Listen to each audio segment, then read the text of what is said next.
사랑이들 안녕하세요. 레드아카데미의 키교수입니다. 오늘은 퍼셉션, 시각과 코그니션, 인지에 대해서 이야기해보도록 하겠습니다. 퍼셉션이라고 하는 것은요, 외부 자극이 뇌 안으로 들어오는 것 자체를 지각 능력, 퍼셉션이라고 얘기하고요. 이렇게 들어온 자극을 이 자극이 무엇이며 어떻게 해야지라고 판단하고 추리하는 능력을 커그니션이라고 이야기합니다. 퍼셉션에는요, 크게 여러 가지가 나눠져 있는데 첫 번째는 시지각, 비주얼 퍼셉션이 있습니다. 다시 말해서 무엇인가를 보았을 때 시각적인 정보가 들어왔을 때 무엇인지 지각하는 능력이시죠. 예를 들어가지고 우리는 이것을 보자마자 텀블러라고 하는 것을 알 수 있습니다. 그런데 이렇게 시지각 능력이 떨어지는 환자들, 다시 말해서 시각실현증 환자들은 망막이나 시각 자체의 문제가 없기 때문에 정보를 보기는 봅니다. 뭔가 투명색이고 기다랗고 동그랗게 되어 있고, 하지만 이 정보가 들어와서 무엇인지 지각할 수 없습니다. 다시 말해서 동그랗고 길고 투명색이다 라고 하는 것은 알 수 있지만 이것이 텀블러다 라고 알지는 못합니다. 두 번째는 바로 시공간 지각 능력이 있습니다. 이것은 여러 가지가 있는데 이 시각과 공간과의 관계를 알아차리는 지각 능력이라고 보시면 될 것입니다. 예를 들어가지고 전경,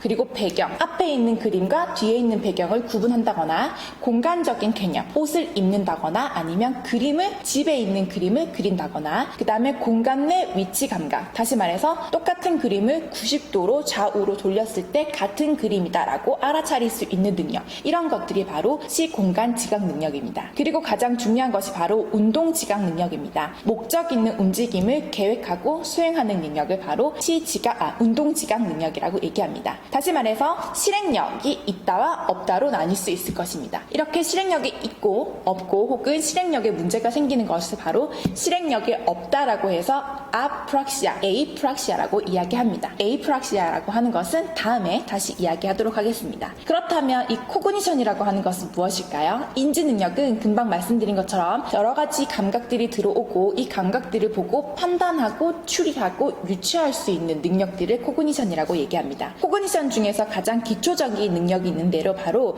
진압력, 집중력, 기억력, 요 세 가지가 있습니다. 진압력이라고 하는 것은 바로 사람, 장소, 시간의 흐름과 환경에 대해서 인식하는 능력이지요. 그래서 코그니션이 떨어져 있는 환자들을 만나는 경우 이분들에게 오늘이 몇 월 며칠이에요 라고 시간적인 질문을 들었을 때 1980년이라고 해서 시간적인 것에 대해서 판단할 수 있는 능력이 떨어져 있는 것을 볼 수 있습니다. 두 번째, 집중력인데요. 집중력은 주변 환경과 내적 정보를 초점을 맞출 수 있는 능력을 이야기합니다. 요것을 평가하는 것이 바로 요 그림인데요. 요 평가 툴에 보시면 글씨는 옐로우라고 써있지만 색깔은 그린 색깔이고요. 블루라고 써있지만 색깔은 레드입니다. 그래서 우리가 요 그림을 보고 글씨를 읽는 것이 아니라 글씨 안에 채워져 있는 색깔을 이야기하는 것이죠. 예를 들어가지고 그린, 레드, 블루 이런 식으로 말이죠. 세 번째는 기억력입니다. 단기 기억과 장기 기억으로 나뉘어져 있습니다.